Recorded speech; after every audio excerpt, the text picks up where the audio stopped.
This is how you get confidence.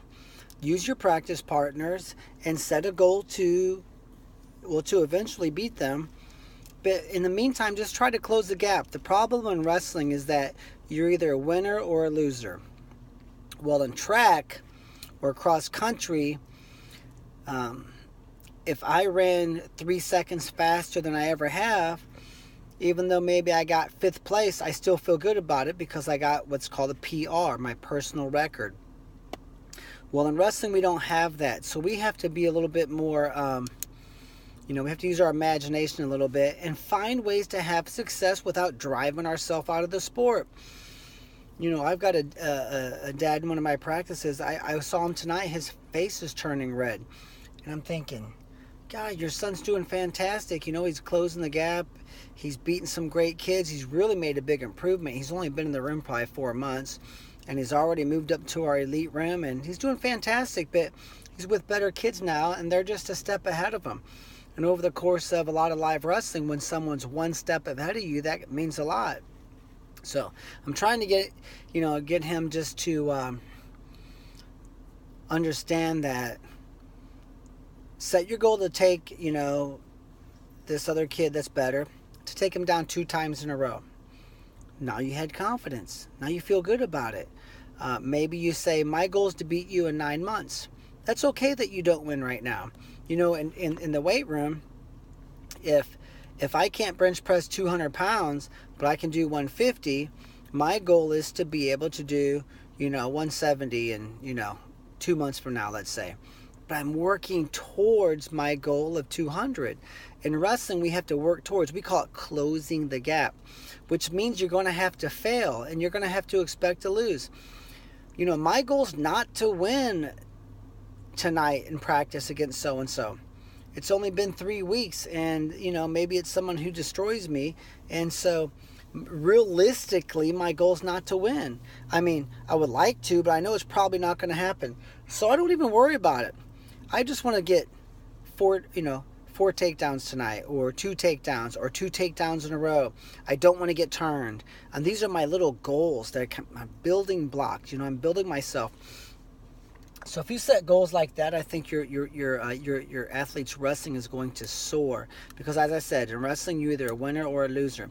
So find the kids that you lose against and set little goals to close the gap on them, just like a weightlifter closes the gap on that amount of weight that he or she wants to lift, just like the track runner is trying to get their PR. And that way we take the stress and losing out of it. Otherwise, you're going to run yourself out of the sport.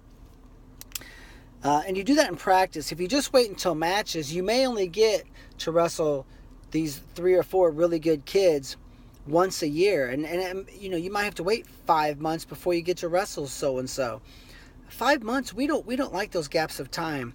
So finding kids in practice to set these goals against. Now, if I have 2 practices a week, twice a week I get to work towards my goal. That keeps me excited. So, I'm much more a fan of setting goals, practice goals, than I am tournament goals, because they're pretty much the same. I beat a state champ in my practice. I'll probably beat the state champ at the tournament, 3 months from now at a tournament.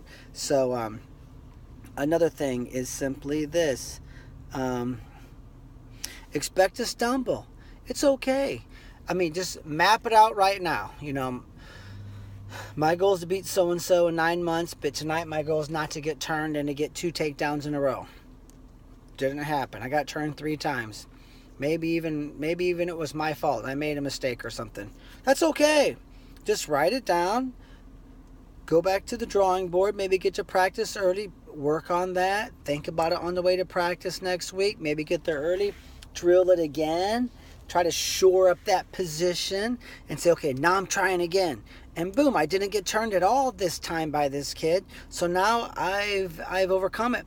But if I fell apart emotionally, or my parents got mad at me, I'm going to run myself out of the sport. I'm going to come back to practice next week. I didn't do my homework. I didn't self-evaluate. I'm down in the dumps.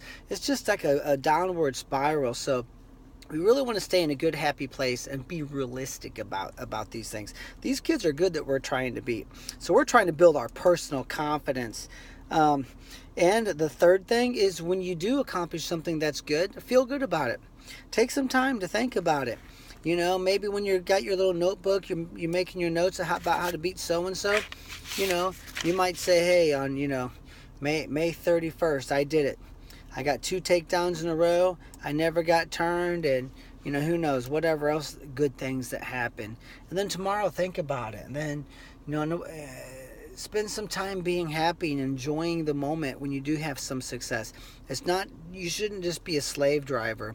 You should have high expectations and a high work ethic, but don't be a slave driver. And as a parent, you want to be constantly pumping those kids up when they do have those successes. And if you have a kid who doesn't tune into their success, they only tune into their failures, you have to be the parent who really looks for those opportunities, because that's a character flaw and a personality flaw that kids need to work through. I don't know if they're born that way, but you definitely want to work them through that. You don't want to have a 30-year-old adult who's down in the dumps all the time and isn't positive and acknowledges their own success. But certainly in the sport of athletics, it's mandatory. So I would encourage you as an athlete to do that, and you as a parent to do that. And if your athlete isn't someone who can do that, then you as a parent need to take the bull by the horns and make sure that they're taking some time to enjoy their success. So, confidence can be built, just like your muscles can be built. Confidence can be built, and there's some pitfalls to avoid and some things to do weekly, and you can build confidence. I guarantee it. Good luck to everyone, and check us out at purlerwrestling.com.